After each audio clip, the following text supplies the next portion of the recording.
Good evening, welcome to Lyme Bay. Look how absolutely wonderful it looks just in the evening sunshine. It is, isn't it fantastic? Welcome to my home here in beautiful Lyme Bay. Thank you for joining me once again for our regular nighttime visit to those dusty studio archives of old-time radio shows right here at my home on the south coast of the United Kingdom. I'm Brett, I'm your host for our nighttime podcast. Welcome to another episode. Please do, if you get a minute, check out our Facebook, Instagram and YouTube channels, all called Brett's Old Time Radio Show. Time now for our latest adventure with the Tales of the Texas Ranger. This is, oh hang on, I need to click in and check.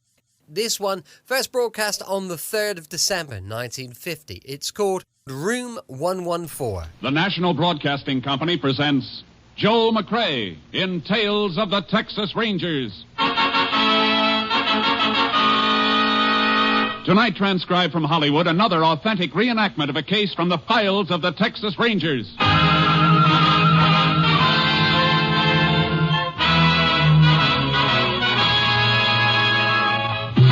Tales of the Texas Rangers, starring Joel McCrea as Ranger Jace Pearson. Texas, more than 260,000 square miles, and 50 men who make up the most famous and oldest law enforcement body in North America.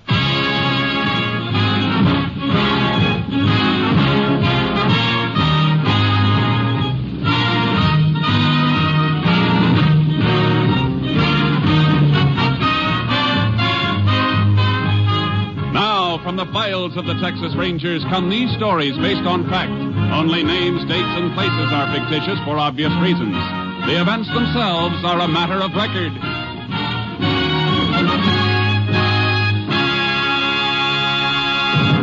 Case for tonight, Room 114.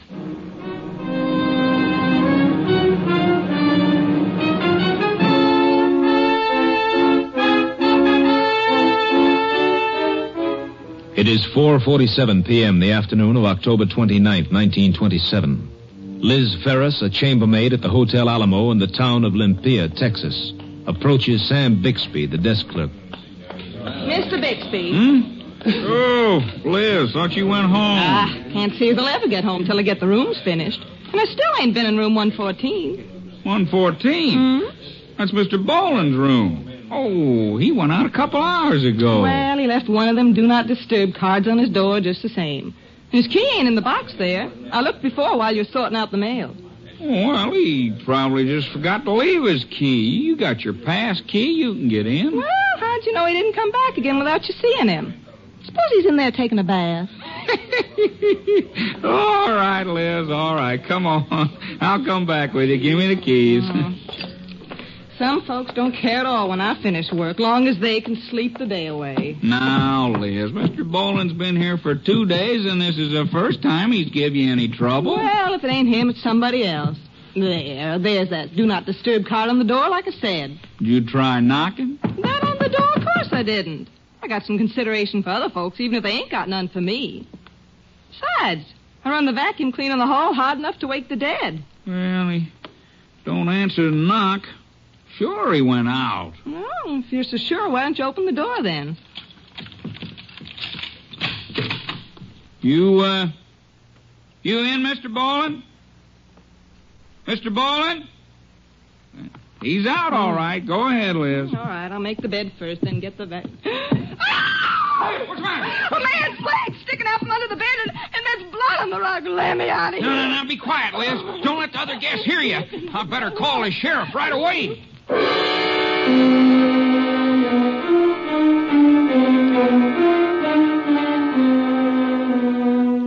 Sheriff James Curfus reached the murder scene and immediately sent out a request for assistance from the Texas Rangers.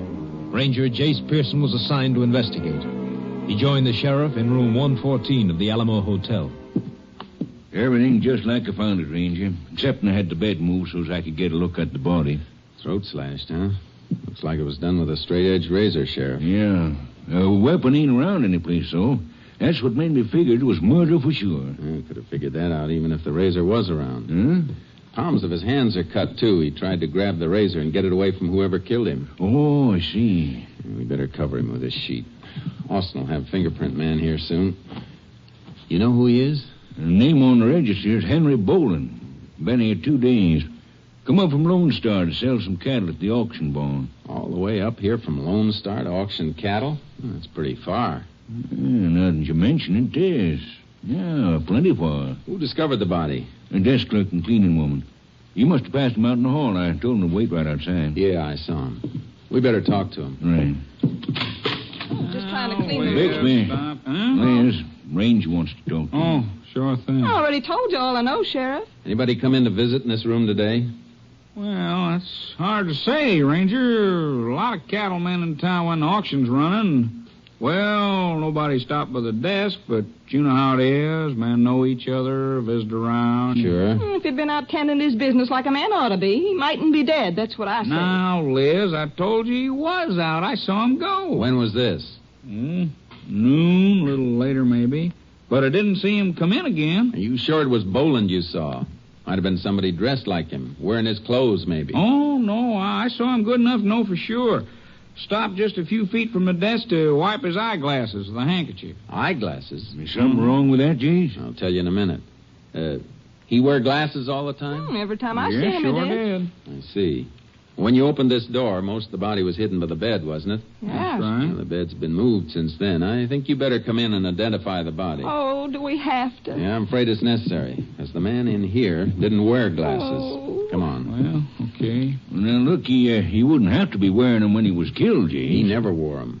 Man who wears glasses all the time has little pressure marks alongside the bridge of his nose. It's a thing we always look for. Helps with identification. Yeah, I'll move the sheet. What? Well, that ain't Mr. Boland. No, it ain't. Well, then who is this fella? Well, Sheriff, I don't know. I never saw him before. He's a lot different. Mr. Boland not only wore glasses, he had a mustache. And this feller don't. This couldn't be him clean-shaven? No, sir, could not. Looks like Boland isn't our victim, Sheriff. Looks like he's the killer.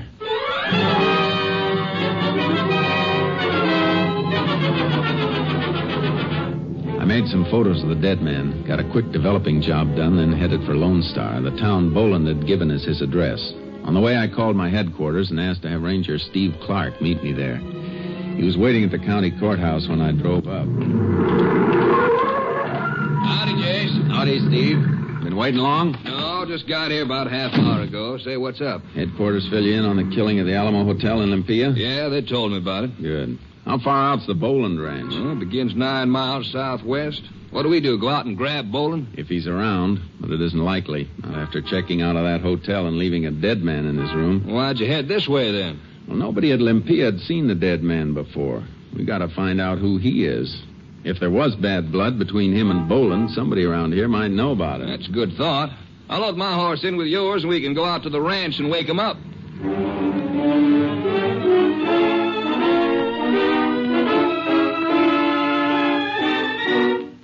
The Boland Ranch was plenty big, spreading and sprawling out south of the main highway. But the ranch house was deserted except for a Mexican woman. She was frightened and wouldn't unlatch the screen door. We just want to talk to you, ma'am, that's all. Go away. You come back again when Mr. Boland is here. We're Texas Rangers. We just want some information from you. I know nothing, please. You go away. If Mr. Boland is in there, we'd like to talk to him. No one is here, senor. No one but me. It won't do you any good to hide him, ma'am. If he's not there, why can't we come in and look around? No. We should have gotten a search warrant, Chase. Yeah, she's just frightened because she's alone. There ought to be somebody else around a ranch this size. Boland must have hands. Yeah. Where are the men, senora? The vaqueros who work on the ranch. Round up, all out to work. They round up. All right, senora. You can go back to bed. We'll go talk to them. Your senora wasn't really too happy to see you, boy. I know. Well, let's get the horses out of the trailer. You really want to look for those cowpokes tonight? Yeah, because we got plenty of other things to do in the morning. Come on, Charcoal. Hot boy. Come on. What's on your mind for the morning?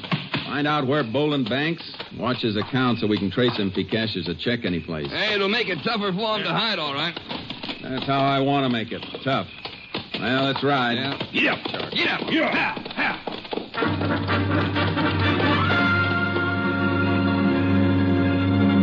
Boland had plenty of stock, all right. We passed cows and calves by the score.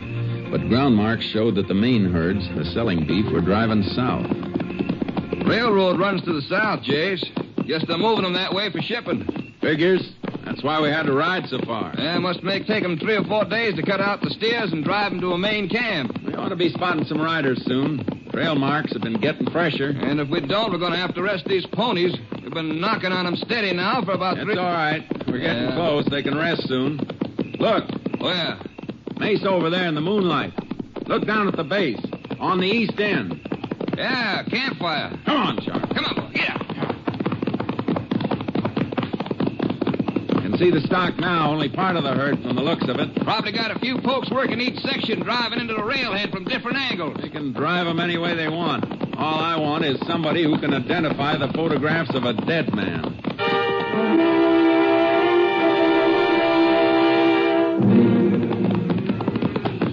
Campfire there, all right, Jace. Nobody around it. That's kind of funny, isn't it? Fire must have been made by cowpokes. They gotta be around. Horses couldn't move far if they were hobbled, but there ain't any horses in sight either. Nothing but part of the herd. Maybe they moved around the other side of the mesa. Whoa, Charcoal. Where'd that shot come from, Jace? Clump of brush and rock at the edge of the mesa. Whoa, easy, boy. Easy. You fellas! Pull it. Wherever you are! Come up where we can see you and keep your hands high! Not while you're gunning from cover. Who are you? Ranch hands with the right to be here. That's more than you got. What are you doing on this range? We're Texas Rangers. Rangers? And after Rangers, let's get a look at you. Come on, Fire. Yeah. Yeah. Oh, Charcoal. Oh, boy. Now move out of that brush where we can see you. Okay. Come on, fella. We better get off our horses, Jace. Make too good a target for them. Yeah. Well, reckon y'all Rangers, all right. My name's Frank Tuller. This Charlie Small. Never mind the introductions, Tuller. You always throw lead at anybody riding this range? I fired over your head. Just a warning. A warning for what? That's orders, Ranger. Somebody's been making off with some stock, and Boland told us to be on the lookout for strange riders. Boland? He around? No. When'd you see him last? Just before we started out on Roundup. Tuller and I ain't seen anybody but each other for almost a week. And you don't have any idea where your boss might be? How would we know? Hey, you seem mighty anxious to find him. I am mighty anxious. Yeah, the boss in some kind of trouble? He's in plenty of trouble. We'll find it out sooner or later. Yeah. He's wanted for murdering a man in a hotel in Olympia. So if you know where he is or even where he might be, you better talk up. Well, if we knew, we'd tell you right off, but we don't. Know anybody Boland's been having trouble with? Nope. No, boss never had trouble with nobody. There's a dead man who'd disagree with that if he could. Get those photos out of your saddlebag, will you, Steve? Right. Maybe you can identify the man Boland killed. Here you are, Jace. Thanks.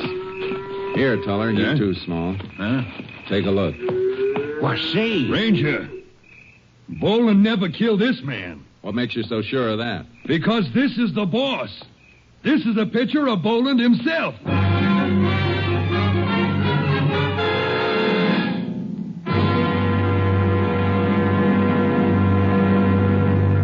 You are listening to Tales of the Texas Rangers, starring Joel McRae as Ranger Jace Pearson. We continue now with tonight's case, Room 114, an authentic story from the files of the Texas Rangers.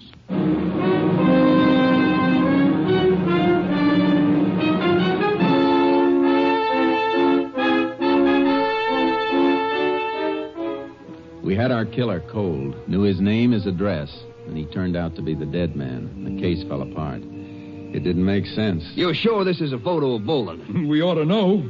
We've been working for him for a year, ever since he come down from Wyoming and bought this spread. The desk clerk at the hotel in Olympia said he'd never seen this man before. I can't have that.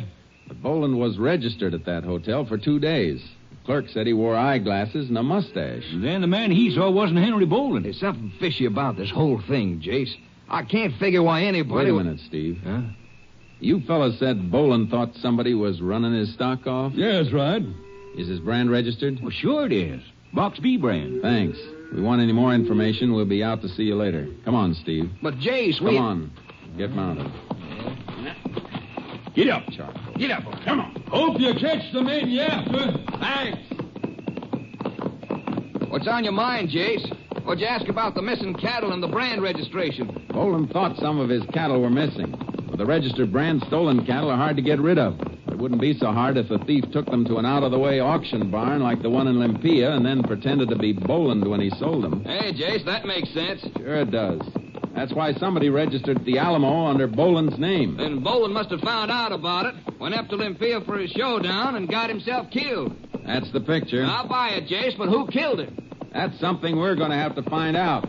But whoever it was somebody Boland knew, or he wouldn't have been able to follow him to that hotel room. And if the cattle were stolen from here by somebody Boland knew, and Boland hasn't been here very long, the thief might have been one of his own ranch hands. We'll play it that way, Steve. Let's stick around here and see if we can find a poke with a mustache and eyeglasses.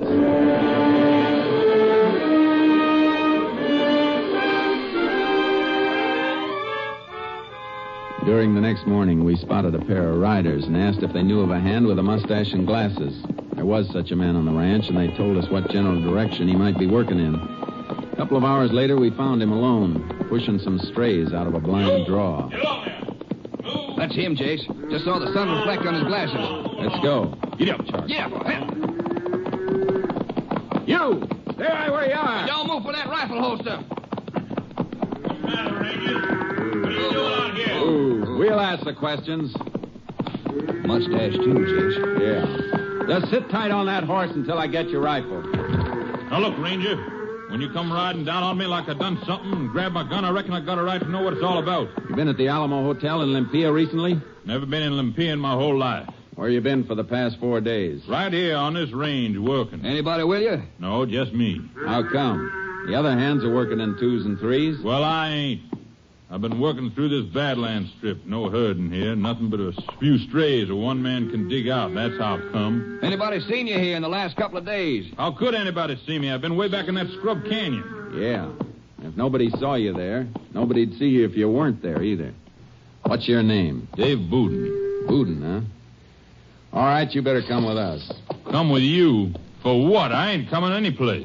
I'm not asking you, I'm telling you. Somebody murdered your boss, Henry Boland, up in Olympia yesterday. Murdered Hank Boland? That's right. The description of the killer fits you. What? Well, you're crazy. I've been right here, I tell you. Tell me anything you want, but you're coming to Olympia. I want a couple of people to get a look at you.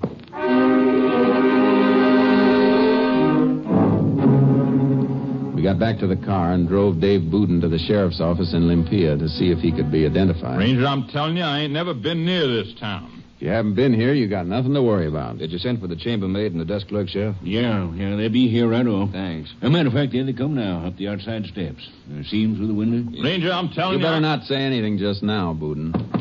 Come in. Howdy. Howdy. Reckon you remember the ranger here? Ain't likely we'd forget him after seeing him only yesterday. Liz, Mr. Bixby, I want you to meet Mr. Bouden. Hot. Howdy. Howdy. Doesn't seem like you've ever met Mr. Bouden before. I thought maybe you had. No. Can't say I ever had the pleasure. Me neither. Although for a minute he did look like... Like who? Now listen, lady, you never... Quiet, Bouden. Lines, what's everybody getting excited about? I was just going to say he looked like Sarah Leamy's old beau, the one that run off when everybody expected they was going to get married. All right, Liz, all right. Thanks, Liz, Mr. Bixby. We just wanted to be sure that this man wasn't the one who was registered under the name of Henry Boland. Oh, I see. Oh, no, nothing like him. Except for the eyeglasses and the mustache. Yeah, I guess we might as well let these folks go back to the hotel, Jason. Yeah, looks like you were telling the truth, Bouden. I'm sorry. No harm done, Ranger. No way you could have known. Jace, I've been thinking. You suppose mustache and eyeglasses might have been a disguise to throw us off? That's a thought, Sheriff. It's been done before. Well, that ain't the way it was this time, Ranger. Why not, Bixby? Well, them glasses may have been fake, but not the mustache. The man you're after had a real mustache. I know, 'cause I seen him in the barber shop, and the barber trimmed it.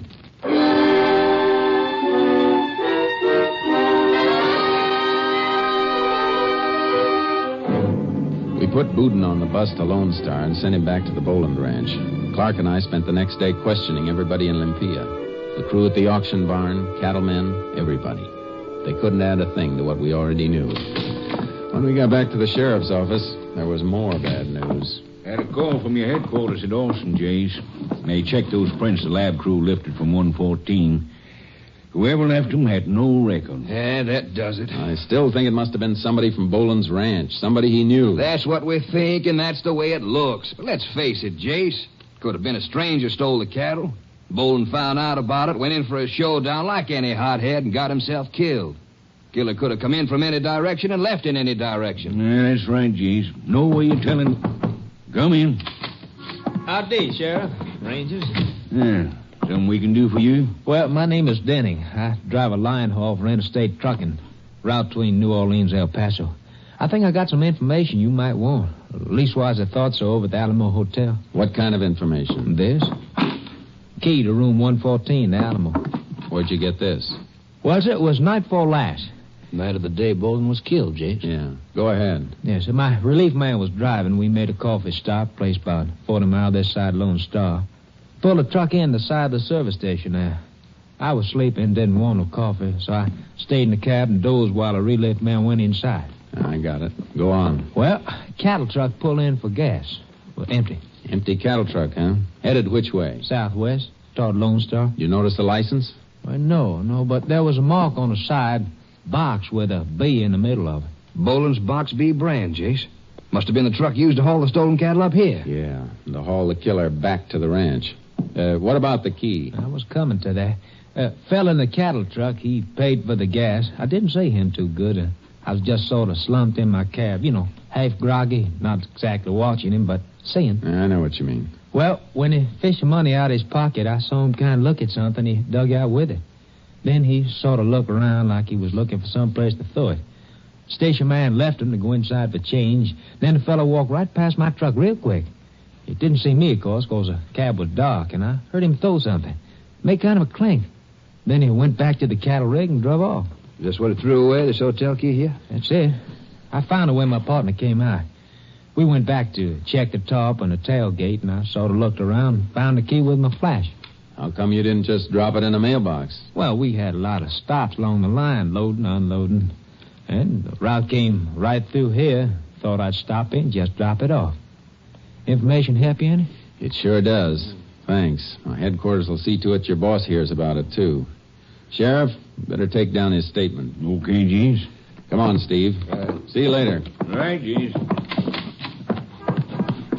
Heading back for Lone Star? As fast as the wheels will turn. Pile in. Yeah. How are we going to narrow it down, Jace?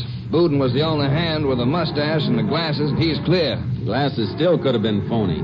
Something the killer wore only while he was in Olympia. We know the mustache wasn't a phony. Boland's hands have been on Roundup for a couple of weeks. A lot of them let their beards grow.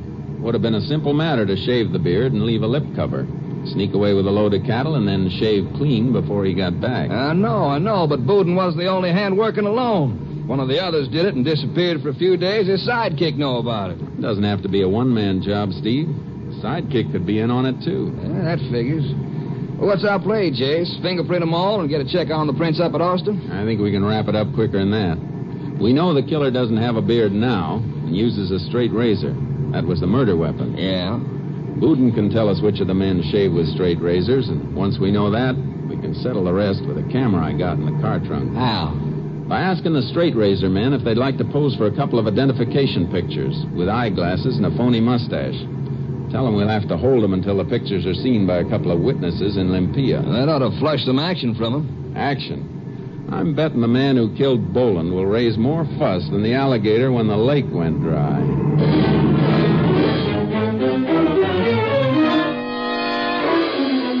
Got back to Lone Star just in time. The bank had taken over the management of Boland's ranch as executors, and the roundup was just about complete. Last the herd was being driven into the stock pens near the railroad siding when we reached the south end of the ranch.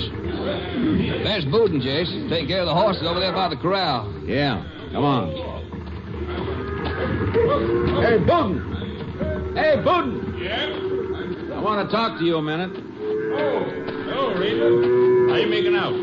I'll make out fine if you'll help. Pretty sure it was somebody on the ranch who killed your boss. Well, how can I help you? Just tell me which of the pokes use straight razors for shaving. Well, let's see.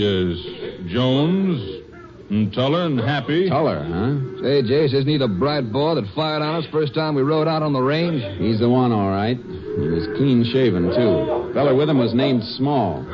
You know where they are, Boudin? Well, it was over there a minute ago, driving the last... Oh, here they come now, Jace, around the end of the corral with their horses. Hey, you better drift away, Boudin. Sure thing.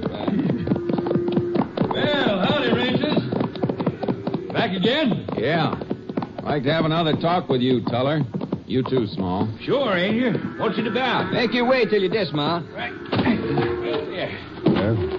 What do you want? Yeah. Find out who killed Bolin? We're pretty sure it's one of the hands. All you fellas without beards are going in with us. What for? Why? Yeah. What would that prove? Prove plenty when we get what we want. Take photos of all of you with prop eyeglasses and mustache on you. A couple of people in Olympia want to see them. Well, if they think they recognize somebody, that ain't legal evidence. We'll have something to help it along. We'll fingerprint the man they think they saw What? because Boland's killer left his prints all over that hotel room. Ranger, it warned me. Shut up. Huh? I helped steal the cattle, that's all. I didn't go to Olympia. He did. I told you to shut up, you rat. All right, Tuller. You can both. Tuller lashed his horse and dove behind the other mounts at the rack. The frightened animal reared over us and knocked Small into me before Clark could grab the bridle. Oh, Keep your eye on Small, Steve. I'm going after Tuller. he jumped the fence into the cattle chute, Ranger. Don't let him ambush you from there, James. I'll climb up. Get him from above. Look out. You better stay flat up there, Ranger. I can see you better than you can see me. You got yourself in a trap, Tuller. Yeah? I'll have you in one if you come down after me. I don't have to come down after you. You're a dead pigeon in that cattle chute. Don't you believe it, Ranger? No, that shot you fired's already got the cattle stirred up. Hey, you men down in the pen. Go. Open the gate so the herd can move into the chute. Good! Give me more cover! Yeah, cover you won't like. If they open that gate and I fire into the herd, they'll run you down. You'll get tromped to death. All right, boys, open up the gate. I'm not fooling, Tuller. I'll fire into them. No, come on. Here's my gun. All right, and climb up on the fence. All right, Ranger. All right, I'm coming. Now, here, give me your arm. I'll pull you out of there. Good, Ranger, okay. Don't let me drop now. I don't want to make no trouble, Ranger. I made a mistake, I admit it. You made a big mistake, Tuller. Too bad you didn't use that razor strictly for shaving. Go on.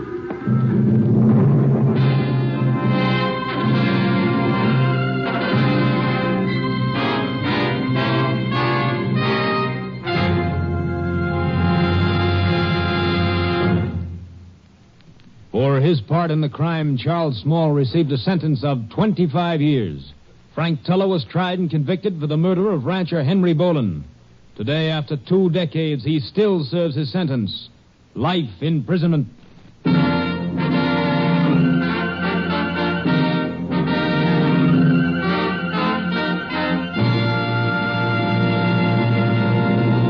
And now, here again is the star of our show, Joel McCrea. Reflecting on the old-time one riot, one ranger reputation of the Texas Rangers, a visitor to Texas recently mentioned to a ranger that he'd been noticing a number of current press reports where 2 rangers had participated in the quelling of a riot or investigation of a crime. After citing this observance to the ranger, the man asked, "How come 2 men are being assigned to some of these cases now? Are the rangers less effective than they used to be?" The lanky ranger shook his head. "Oh, no," he said. "1 ranger is still sufficient to handle the situation, all right, but in these days of complex legal technicalities, we've been sending 2 of them along. One to take care of what trouble there is, and the other one to serve as a sort of a disinterested witness." Good night, folks. See you next week. Next week, Joel McCrea in another authentic reenactment of a case from the files of the Texas Rangers.